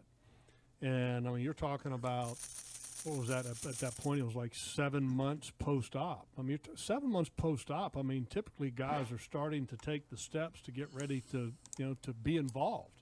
And he wasn't even at that point. And, now they're talking about how they gave him a cortisone injection. It didn't impact it at all. Now he's going on injury reserve. The big question that you have is this something that he can recover from? I mean, I think you have to ask that question. You're not going to get the answer, but I mean that's a real question to ask. Because Andrew Luck, will he ever be able to return to the game and have the arm that he had before? It would be the same. I don't know. And Deshaun Watson today in practice tearing an ACL. He had an ACL in college too, didn't he? I mean, you're talking a pretty significant injury, and what a shame. Because you know what, if I were a player on this football team, you want to beat the best at their best. You don't want to beat a team because they're shorted up because of injury. Mm-hmm. You want to beat the Texans when they've got Deshaun Watson. You want to beat the Colts when they have Andrew Luck. I think that means more to you as a team and as an organization when you are capable of doing it. Great shot. So, but it's a crazy time and certainly crazy for the situation in the National Football League. What's happened with the quarterback Garoppolo leaving New England, going to San Francisco, and then the botched trade between Cleveland and Cincinnati. And Cincinnati had an opportunity to trade A.J. McCarron, and the Cleveland Browns had offered up a second and a third round pick in 2018, and the Browns didn't turn in the paperwork on time, so the trade didn't happen. And there's going to be some problems in Cleveland. Thank goodness. Gonna be, yeah. That the Jaguars as an organization don't operate like the Cleveland Browns, because that's embarrassing. Very embarrassing. Yeah, that was a bad one. That was a bad one for sure. Quick thought here about the matchup this week, this Sunday. Offensive line for the Jags, defensive line for the Bengals. That's a good matchup this week. But as a whole, this defense against Blake Bortles, Jags are going to run the football. They want to run the football. That's what they want to be. But Blake, they did that last week in Indy. Blake still had one of the better games he's had in a little while here, and threw the ball down the field again. Explosive plays were a big part of that game. Yeah, catch and run, and that's got to happen back-to-back for Blake, though. Well, look, it's not going to be as easy against the Bengals as it was against the Colts. You got two different styles of defense. Marvin Lewis will keep the safeties back. Whereas Indianapolis was not afraid to leave their corners on an island on the outside. And look, maybe Marvin Lewis does that, with how good the Jaguars' running game can be. But look, that's not, they've been able to stop the run very well for the most part this year by not doing that. And I would be surprised if Marvin Lewis chooses to do that. But look, there's three guys, in my opinion, you got to worry about up front. It's obviously Geno Atkins is the main guy. The young rookie pass rusher, which is Carl Lawson and then Carlos Dunlap. I mean, those three guys up front are really good football players. The corners, they have 3 first-round draft picks. I think they're solid players for what they ask them to do.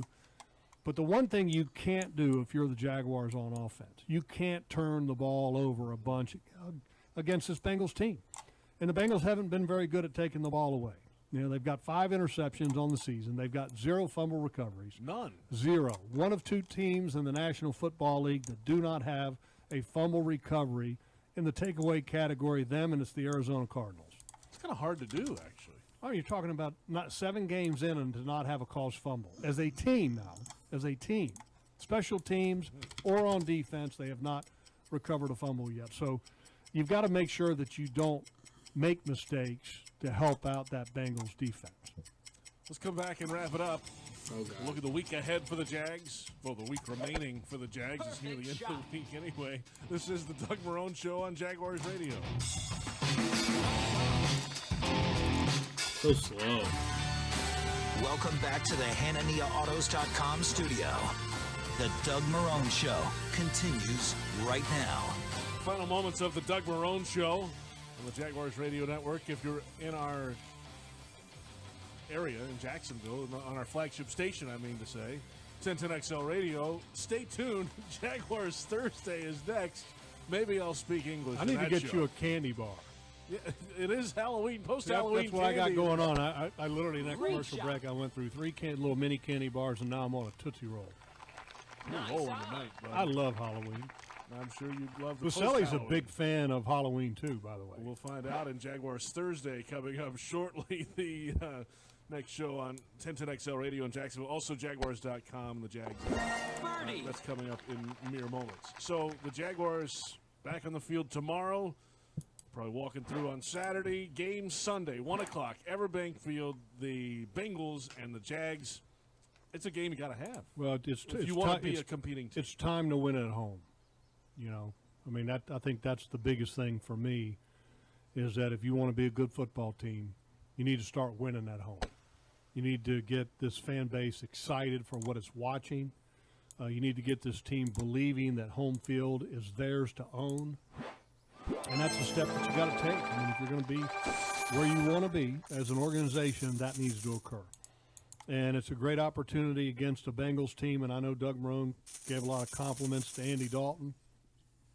But in my opinion, Andy Dalton is not having a great year at decision-making. And I think he's right